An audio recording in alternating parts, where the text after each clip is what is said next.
In our Torah, modesty is king. A woman that is not modest is not someone that's married just to her husband. She's married to everyone that looks at her. A woman that refuses to be modest is a woman that refuses to be a loyal wife. Why? Because loyalty means you not only are going to be intimate with your husband. Loyalty also means that you're only going to be in the mind of your husband and not everybody else's. If you allow yourself to walk around in such a way that every average Joe can imagine what you look like naked in 2 seconds because you've already given him half the pie, you're not loyal to your husband. You're loyal to the attention you like that people give you. So, Rivka, Kodesh Kodeshim, that she is, a living Sefer Torah, what is the first thing she does as soon as she realizes that her husband is down the street? She immediately covers herself even more. What, she wasn't covered? Of course she was covered. But she covered herself even more. Why? I want to show you, Yitzchak, I'm ready to be married. I'm not interested in anything else. I'm ready to be married. I'm ready to be a wife. I'm not looking for attention from the Walmart clerk. I'm not looking for attention from the painter. Oh, wow, it's a nice dress on you have, miss. It's a nice dress you have, miss. How many kids you have? Wow, it doesn't look like it. Why are you talking to the painter? Why are you in the house alone with the painter? Where's your husband? Oh, he's working. Okay, so the painter should be working where he is. You're not allowed to be alone in the house with a strange man. I don't care if he's the painter. I don't care if he's your brother. Not allowed. So now after that, Yitzchak understands this is a holy of holy. So Yitzchak brings her into the tent of Sarai, his mother. He marries Rivka. She became his wife. And only then it says, and he loved her. Wait a minute. Today's world, you say, wait a minute. First comes love, then comes marriage, then comes the little baby carriage. No, there's a little song from 1920s over there. Love, marriage, baby carriage. Wait, hold on a second. It's opposite. Yitzchak, what are you doing? Why don't you check it out? Date her for a little while. Kick the wheels a little bit. See what happens. Test it out. No. What are you doing, Yitzchak? Yitzchak is teaching us a lesson of life, all you youngsters. Before you got married, you don't even know what love is. You can tell yourself and her and him that you love them until you're blue in the face. It means zero. All you have is lust. You don't even know what the definition of love is until your first fight. Until you've gone through hell together. Until she doesn't look so good. Until he's in the hospital. Until he's broke. Until she's broke. Until something happens. You don't even know what love is, bichlal. You don't even know what love is. I love her. What love her? What do you love about her? What do you know about her? What's her favorite color? What's her dream in life? She loves me. Why does she love you? What makes her love? She makes me steak. Okay, so does the guy at the restaurant. I mean, he loves you. He made you steak also. He loves you also. She made you food, that makes you love you. He makes you food, that means he loves you. He bought you jewelry, your father bought you jewelry. The strange guy that wanted to rape you bought you jewelry. The Arab bought you jewelry. What, that means they love you?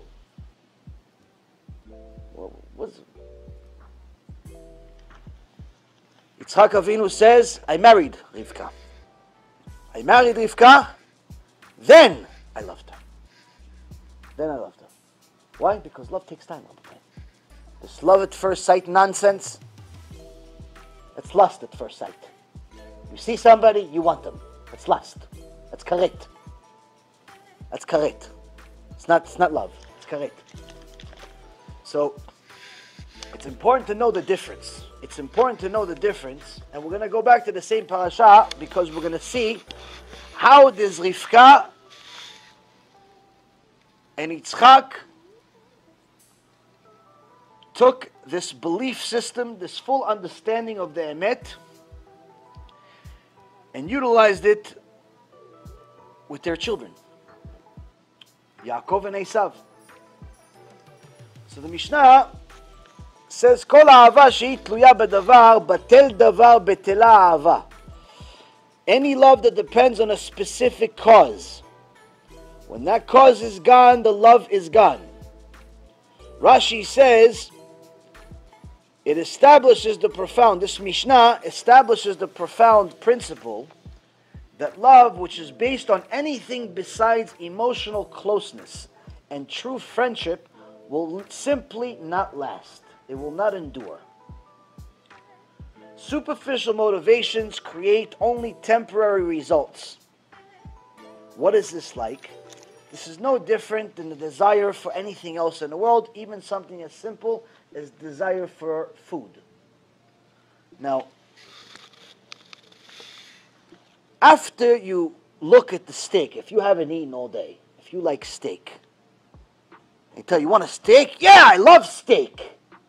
I love steak. Steak sounds delicious. Look at Amos right now. He's thinking about steak, right? I love steak. I love steak. Now after you finish eating the steak, all 16, 20 ounces of it, like it's half a cow. After you finish eating the steak, you still talk about the steak and how much you love it?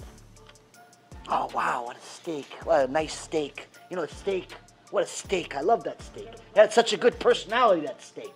That steak had a good personality. We matched, this, me and the steak. I'm gonna think about the steak tomorrow also. The minute you take your last bite, that steak is already a forgotten memory. It's a famous, funny saying, but it's true. A lot of musar from this saying. Does a fisherman like fish? Does a fisherman love fish? Does a fisherman love fish? You ask every fisherman in the world, what's your favorite thing to do? Fish. What do you love? Fish. What do you eat? Fish. Wait, hold on a second. If you love the fish, why do you eat them? Rabbi Yisrael Misalant, who I'm sure preceded this saying, once heard a few people talking, and they were talking about nonsense. They were talking about food. And one of the guys said, oh, I love chicken. I love chicken. Rabbi Yisrael, who is a living truth, says, you don't love chicken. If you love chicken, you wouldn't eat it. You wouldn't slaughter it. You love yourself. You love that it makes your fat belly fatter. That's what you love. The chicken, if you love the chicken, why are you killing it? Why are you slaughtering it? Yeah, but it's kosher. Okay, it's kosher. Doesn't mean you love it, though. Oh, okay. You could justify it as much as you want. Maybe the chicken wants to eat you. Yo Gilgul also. The chicken's going to come to you and say, Yo Gilgul, I'm going to eat you. I love you. I love you, Amos. I'm going to eat you. Fish the tzaddikim. The fish tzaddikim. So the lion says, Amos, Yo Gilgul, let me eat you. I love you. I love you. We don't love chicken. We don't love fish. We love what they make us feel, which is no more hunger. That's what we love. As soon as we finish eating them, we never thinking about them again. There's never a person on earth that's a normal person. I'm talking about normal people. Of course, there's an exception to every case. There's always going to be an unusual circumstance. I'm not talking about those crazy people. I'm talking about regular people. Regular people, if there's some left in the world. No one talks about the meal they had on Monday 3 months ago.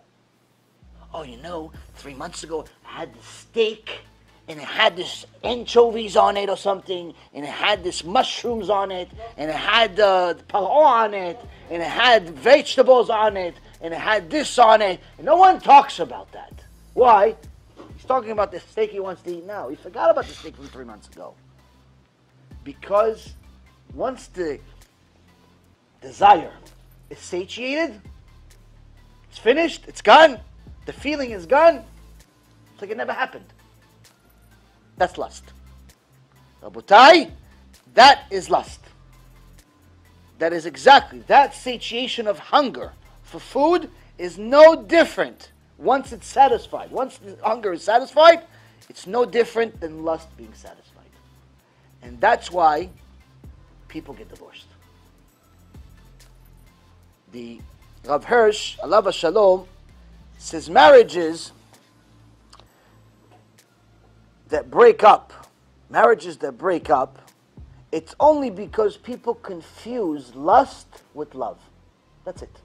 It's the only reason why marriages break. There's nothing else. There's no other reason. No, but we had different beliefs. Okay, so why didn't you figure that out before you got married?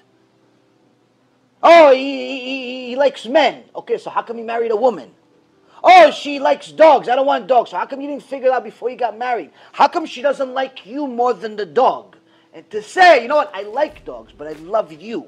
So the dog can stay in the picture. The dog can stay in my neighbor's house. Why doesn't she have love for you more than the dog? Why doesn't he have more love for you than his career? And people, when you ask them those questions, hey, they take it personal, like you're attacking them. Why are you attacking me? No, why don't you ask those questions before you got married? Because our Torah says that if you have a mate, that means that Hashem himself put it together. So now this Mishnah is trying to teach us something that most of the 8 billion people in the world, and all of the ones that lived before them, and unfortunately many of the ones that will live after them, will never know, even though they're convinced they know it, which is the real definition of love. Something that's as basic as air. Something that's as basic as food. We should know what love means. Unfortunately, we don't. If we did, divorce would not exist. If we did, there would never be fighting. If we did, disputes would rarely occur. That are, I'm not talking about disputes on minimal things or even halachic things. I'm talking about disputes that break relationships up. So the problem is that most of us define lust as love. We define lust as love. We define a desire as an emotional state of mind. Desire is something that you have that's temporary. Until it's satiated, it exists. Once that satiation wears off, it comes back again. That's a desire. As soon as it's satisfied, it's as if it never existed. Once you eat, it's as if you were never hungry. Once you have sex, it's as if you were never hot and you never really needed it, and there was never like, who are you again? What are you doing in my house? This is desire. This is pure lust. It's when it's fulfilled, it's as if it never existed. And quite frankly, sometimes it actually makes you disgusted of it. Disgusted that you ever had this desire. Love, on the other hand, love is something that does not go away. Love is not something that's temporary. Love is not something that is based on anything. Love simply exists once you know what it is. It simply exists without conditions. Love is much easier for a woman to understand because every normal woman has it for her children. The feelings that a woman has for her children, not always a father, the feelings that a woman has for her children are unexplainable. The fact that she's willing to die for her kid, even though he curses her out, is not a normal thing. If somebody cursed out a guy, the first thing they would get is the 5 fingers that he has in his right hand. Most guys don't want anyone to curse them out or yell at them. And if they had the ability, they'd react physically. If that person is their son or daughter, they may not get physical, but they'll definitely say something. Not always with a woman. Not always with a woman. Sometimes the nastier the child is, the more she loves him. The more she loves her. The more she feels bad for them. Oh, he's confused. oh, she's confused. Oh, she doesn't really know what she's saying. No, she knows. She's telling you all those things. She means it. No, she doesn't mean it. Why? Why do you say she doesn't mean it? It doesn't make any sense that you're saying it doesn't mean it just because she's your daughter. No, you don't understand. She's not my daughter. She's my body. She's not my daughter. No man is ever going to understand the love of a woman to their children. She's not my daughter. He's not my son. He's my body. He was inside my body. He was an organ, like my hand, like my head, like the brain, like the heart. You cannot tell me what my brain says. The brain is inside me. You can't tell me stop loving your brain. It's really mean to you. What do you mean? It's my son. It's the same thing. So that's what men generally do not and cannot understand, because they cannot give birth. Thank God. But that's also why women have a much easier time understanding what love is, but also an easier time confusing it too. It's easy for them to understand it because they can understand the irrationality of love. That's not based on anything, but it's also very easy for them to become irrational themselves. Men, on the other hand, are more rational beings that things need to make sense. Things need to make sense in most cases. So when they see a wayward child, and the Torah says, yeah, we killed that wayward child. Guys don't have a problem with that. You see, there's a parasha in the Torah, says there's a kid. He's younger than 13 years old. He's 12, 11 years old, and he overeats, and he drinks alcohol, and he's bad to his parents. He doesn't want to listen to anyone. Torah says we kill him. He's before Bar Mitzvah, though. We kill him. It never actually happened in reality. Some say it did. But the point is, we kill him. According to the Torah, if such a child existed at the time of Moshe Rabbeinu, the time of the Sanhedrin, they would kill him, even though he's only a minor. Why? Because they say, if he's like this now, against his own parents, he goes and curses his own parents, it's only a matter of time before he becomes a sinner against God. So it's better we kill him while he's still innocent against God. Because that's a crime you can't just fix by saying I'm sorry. Now, you tell this story to men, they don't have a problem with it for the most part. Unless they're feminine. Unless they're feminine and they think, no, there are some men that are feminine. They're more emotional and so on. And there you will have more of a problem with it. But most men will not have a problem with this story, with the logistics of the story. Yeah, the kid's rotten. Kill him. What's the problem? Kvod Hashem. Like they're like, think it's like their suit. It's good. What's the problem? It's a law of the Torah. Just like eating kosher. What's the problem? Anyone that's an Isha met, there's no problem with this law. Women, on the other hand, cannot get themselves to think about this. Why? What do you mean? You're going to kill a son? You're going to kill a child? Because he's a bad kid? Immediately they minimize it. Why? Because to them, the child is his mother's organ.